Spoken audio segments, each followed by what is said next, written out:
కన్యా రాశి జాతకులకు ఈ వారము ఓవరాల్గా చూసుకుంటే డ్యూయల్ మైండ్ సెట్ అనేది ఉంటుంది. ప్రతి విషయంలోనూ రెండు విధాలుగా ఆలోచిస్తుంటారు.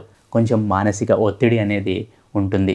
ఒకే సమయంలో మంచి చెడు రెండు రన్ అవుతూ ఉంటాయి వారి బ్రెయిన్లో. కొంచెం మానసిక ఒత్తిడి అనేది ఉంటుంది. అలాగే సంతానం పట్ల కూడా సంతృప్తికరంగా ఉంటుంది ఈ వారం. తమ ఆరోగ్యం పట్ల జాగ్రత్త అవసరము.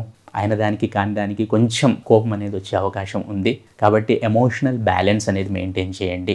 ఆర్థికంగా ఎటువంటి లోటు ఉండదు ఈ కన్యా రాశి జాతకులకు. అలాగే వృత్తి ఉద్యోగ వ్యాపారాల్లో ఉన్నవారికి కూడా సమయం అనుకూలంగానే ఉందని చెప్పవచ్చును. ఈ వారం కొంచెము తలనొప్పి, సైనస్, మైగ్రైన్ లాంటివి ఉన్నవారు కొంచెం జాగ్రత్త వహించండి. ఈ వారంలో కొంచెం తలనొప్పులు ఎక్కువగా ఫ్రీక్వెంట్గా రావడానికి అవకాశం ఉంది కన్యా రాశి జాతకులకు. కొంచెం జాగ్రత్త వహించండి. మిగిలిన అన్ని విషయాల్లో చక్కగానే ఉన్నాయి.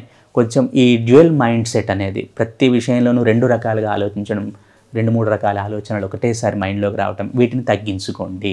కొంచెం మెదడుకు రెస్ట్నియండి. మిగిలిన అన్ని విషయాల్లో చక్కగానే ఉంది కన్యా రాశి జాతకులకు.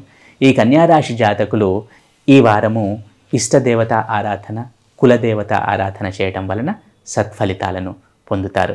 అలాగే విద్యార్థులైన కన్యా రాశి జాతకులు ఈ వారం చాలా చక్కగా చదువుతారు, చక్కటి ప్రగతిని సాధిస్తారు. తల్లిదండ్రులు కూడా సంతోషంగా ఉంటారు వారి ప్రగతిని చూసి. ఈ వారము కన్యా రాశి జాతకులు ఇంతకుముందు చెప్పినట్టు ఇష్టదేవత ఆరాధన, కులదేవత ఆరాధన చేయటం వలన సత్ఫలితాలను పొందుతారు.